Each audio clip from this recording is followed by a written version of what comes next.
আমার আর আমাদের মাননীয় প্রতিমন্ত্রীর রুমে আমরা ঢুকতে পারি না, সেই জন্য আমরা ট্রান্সফারগুলোকে দিয়ে দিচ্ছি উপজেলা লেভেলে। আপনি শিক্ষা প্রশাসনের কথা বললেন, কিভাবে আপনারা আসতে চান শিক্ষা প্রশাসনের? তদবিরের মাধ্যমে না যোগ্যতার মাধ্যমে? এই ব্যাপারে একটু বলেন তো দেখি। স্যার আমাদের নিয়োগটা যেহেতু হচ্ছে পিএসসির মাধ্যমে, যোগ্যতার মাধ্যমে। না সেটা না, এই যে আমরা শিক্ষকদের প্রশাসনিক কর্মকর্তা বানাই, সেটা পিএসসির মাধ্যমে তো আসতেছে, সেটা তো আলাদা ব্যাপার। জি স্যার, আমাদের ডেভেলপড এই যে আমরা ডিজি অফিসে স্যার, এই যে ঢাকায় সব নিয়ে আসতেছি, সারা বাংলাদেশ ঢাকা আসতে চাচ্ছে, তাই না? জি স্যার। মনে হচ্ছে যেন সমস্ত প্রাইমারি স্কুল ঢাকায়। আমার আর আমাদের মাননীয় প্রতিমন্ত্রীর রুমে আমরা ঢুকতে পারি না, সেই জন্য আমরা ট্রান্সফারগুলোকে দিয়ে দিচ্ছি উপজেলা লেভেলে। তো এই যে প্রশাসনিক কর্মকর্তা হয়ে আসতে চান, আপনারা কি পদ্ধতিতে আসতে চান? স্যার অবশ্যই আপনার একটা ক্রাইটেরিয়া যদি আপনারা মেনটেন করে দেন, যোগ্যতা বেস বা ভালো পারফরমেন্স যারা প্রশাসনিক ক্ষেত্রে বা শিক্ষা ক্ষেত্রে অবদান রাখে তাদেরকে প্রায়োরিটি দেওয়াটা। আপনি অ্যাসোসিয়েশন সেক্রেটারি বললেন, জি স্যার। তা আপনি কি কোনো সুপারিশ কখনো স্যার করেছেন? আমার যদি শুনতে চান স্যার, 5ই আগস্টের পরে আমাকে ডিজি অফিস থেকে একজন স্যার মানে 5-6 মাস পরে ডিসেম্বর মাসে, এটা 24 সনের, ফোন করেছে যে আলামিন ডিজি স্যারে, তখন হলো আমাদের ডিজি স্যার হাকিম স্যারে, তো কয়েকজন পুরুষ কর্মকর্তা ঢাকায় ইন করতে চায়। তো সারা চাইছে উদ্যোগী এবং সব এই ক্যাটাগরি স্যার। তো আমি আপনাকে চুজ করেছি, আপনার কি আসার আগ্রহ আছে?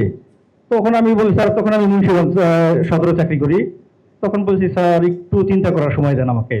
তা আমি 5-7 দিন পরে বা 10 দিন পরে আমি স্যারকে জানাইছি, ঠিক আছে স্যার, আমি আমার পরিবারের সাথে কথা বলেছি, আমাকে যেহেতু সচিব ডিজি স্যারের এরকম একটা সুযোগ দিতে চেয়েছে, আমি অবশ্যই স্যার রাজি আছি স্যার। আমি এইভাবে এসেছি স্যার, আমাকে কোনো ব্যক্তি বা তদবিরের মাধ্যমে আমি আসি না এটা না না, আপনি তো অলরেডি অ্যাসোসিয়েশন সেক্রেটারি, তাই বললেন না?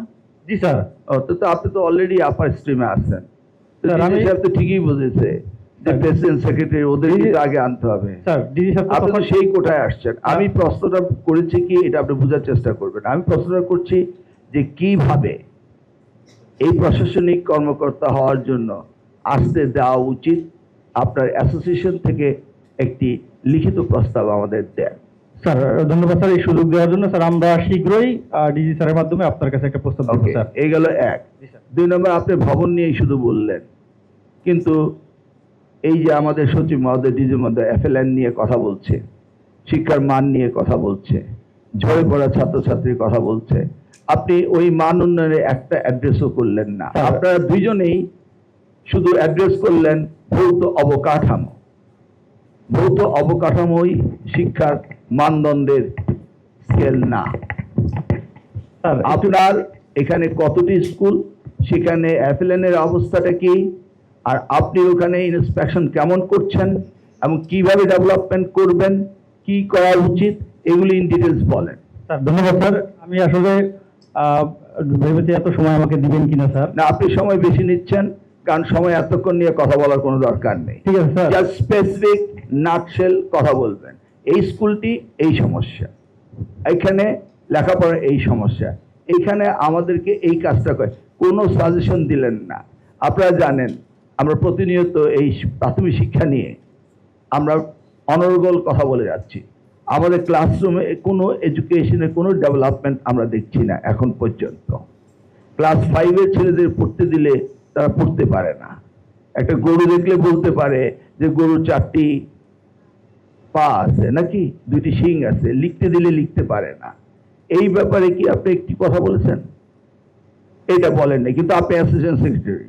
হ্যাঁ, শিক্ষকদের মান উন্নয়ন, শিক্ষকদেরকে গ্রেড আপগ্রেড করা, এটা সকলেই ফিল করে এটা হওয়া উচিত, এবং সেইভাবে নিশ্চয়ই জনপ্রশাসন, মাননীয় প্রধানমন্ত্রী, আমরা সকলেই কাজ করছি। কিন্তু আপনার দায়িত্বে যেটা, আপনি এই 2জন বক্তৃতা দিয়ে গেলেন, একজনও আমাদের ক্লাসরুমের দুর্বলতা সম্বন্ধে কোনো কিছু বললেন না।